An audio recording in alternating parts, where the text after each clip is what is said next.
you have this wrap mortgage that exists. Mhm. Hang on just half a second. Would you please?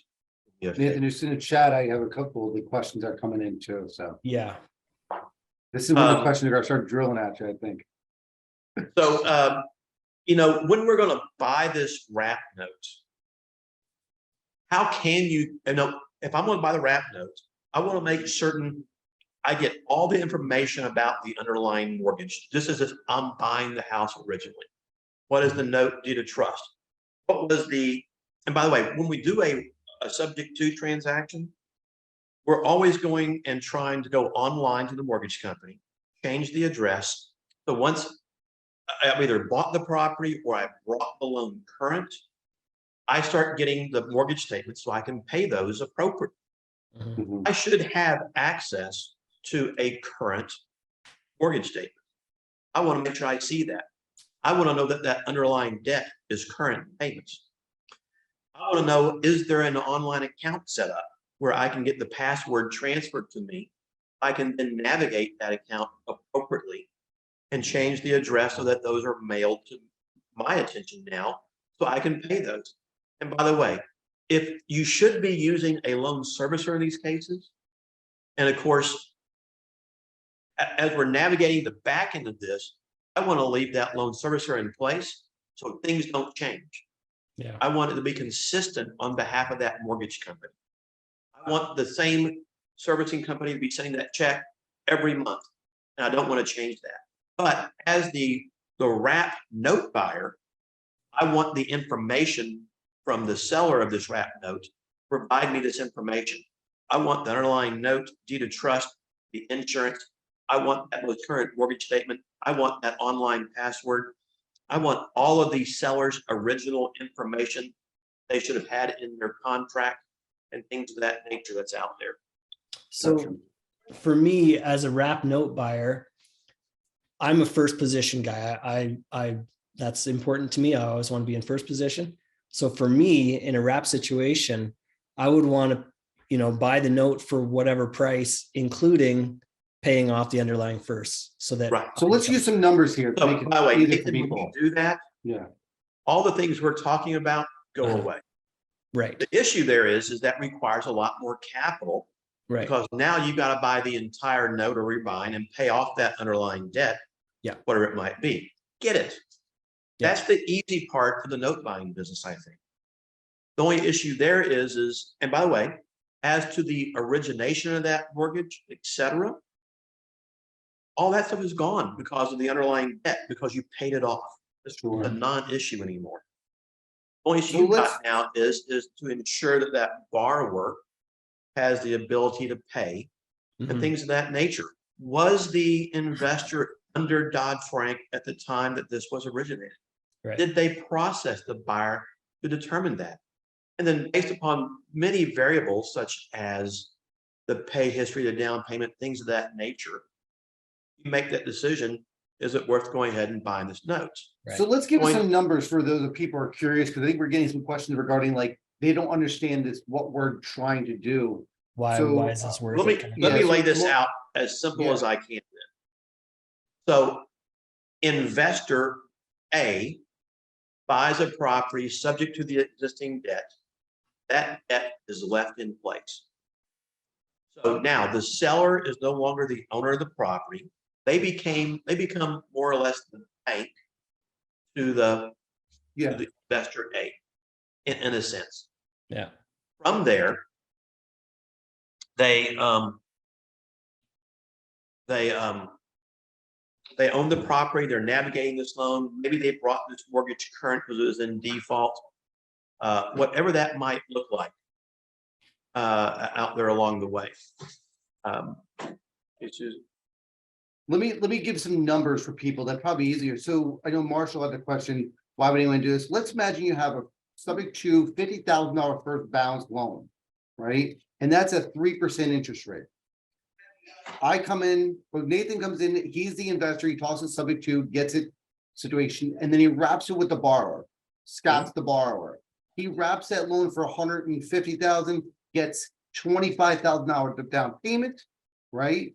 Now that loan's $125,000 lien at say 10%. So he now has a $50,000 first balance at 3%. So he can continue paying that. And he has a loan for $125,000 at 10%. Now he may have got into this wrap for $5,000-$6,000 with that subject to buyer or subject to borrower, the original borrower, and says, listen, I'm gonna give you $5,000, you move out, we'll make things happen, I'll pay for everything. So that first initial investor, me, I'm out $5,000. I sell to Scott, the new borrower. He gives me $25,000 down. I'm now positive 20 grand. Investor Nathan comes in as a note buyer and says, listen, I see you have a $125,000 lien and a $50,000 first. I'll pay off the first, but I'll pay you $75,000 for your $125,000 loan. He'll pay off the first for 50. He's now into a $75,000 first lien now for $25,000 at a 10% yield. Marshall, I'm thinking that would probably kind of solve your question there. And why would anyone do that? I think the yield is probably pretty good. Killer deal. Yeah. So the reason you do, when you buy a mortgage and you pay all cash for that mortgage, then you're buying the face rate of that mortgage. And if you're buying it at a discount, do the math of what your yield is on that mortgage. 9%, 12%, 16, whatever it might be, okay? Mhm. But in order to accomplish those higher yields, you're typically buying it for a discount, and you need a note seller to be willing to sell that to you at a discount. That's the easy math you described, and it doesn't matter how that loan was bought and then sold. Now, the question becomes, the investor buys this home subject to the debt. As you said, it has a 3% interest rate on it. Mhm.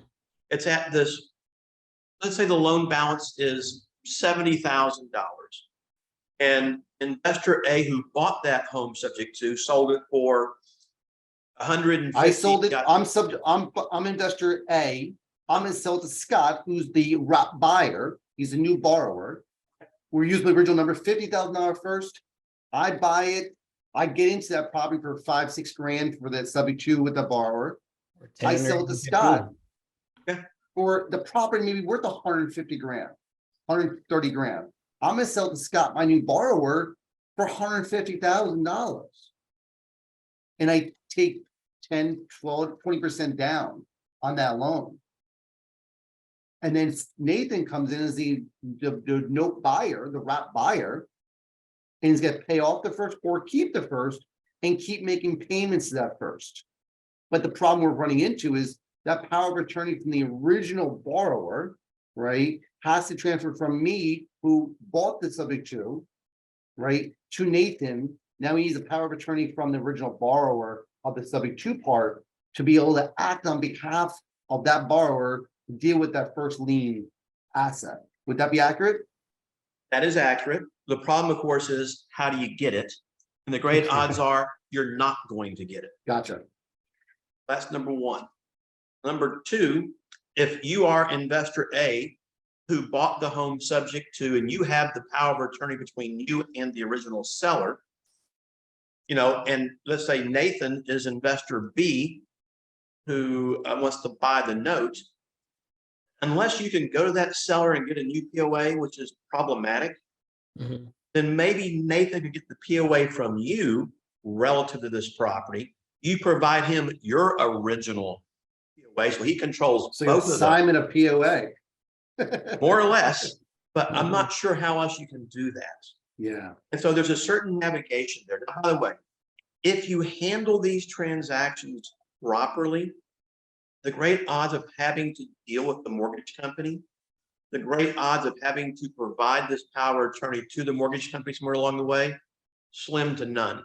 Mhm. Why? I like to recommend and suggest you navigate everything online. And so long as that loan is current and maintained current, so long as you have the access information online to navigate everything, the great odds are you don't have to worry about it. Okay. But could you? Yes. So if I can't go back to that original seller, I can't get a direct POA, I'll at least get one from investor A so that I at least have his, and I have his original POA that I can provide to either a future title company or I can provide to the mortgage company as needed.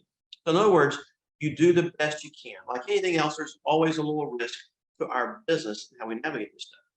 Now, when I enter into these kind of transactions and I buy this wrap mortgage, you know, this $150,000 sale, 25,000 down, a 125 note at 10%, let's say, and this underlying debt might be $75,000, whatever it is at 3%. Well, obviously, you know, yeah, I'm getting 10% on 125. I'm only paying 3% on 75. You're making 7% on the 75. You're making 10% on the difference. Not a bad yield return overall. And this really is a cash flow game along the way and how you look at this. And I'll give you an example of what I mean by that in a moment and how you kind of play the sub-2 game with wraparound notes in the back end and things of that nature. But it's just, you get as much as you can get. It's knowing what you need to get in order to make sure you document your file. You know, I want to get the entire collateral package to the wrap buyer. Get as much info. And hopefully this investor did something rather than just willy-nilly going out there and sell it with no information. Hopefully there's at least a 1003 application, right? You know, did he get tax returns? I don't know. I hope so. Was he under Dodd-Frank? Maybe I want to have him sign an affidavit saying that when this loan was originated, he did not have to do this in some format. Now, by the way, remember, you're not exempted from the SAFE Act. You might be exempted from Dodd-Frank, but you still should have done this. And the question becomes, are we as a note buyer, who's a third-party note buyer, do we get catapulted into that note seller's position or not, for failure to originate? I don't have that answer.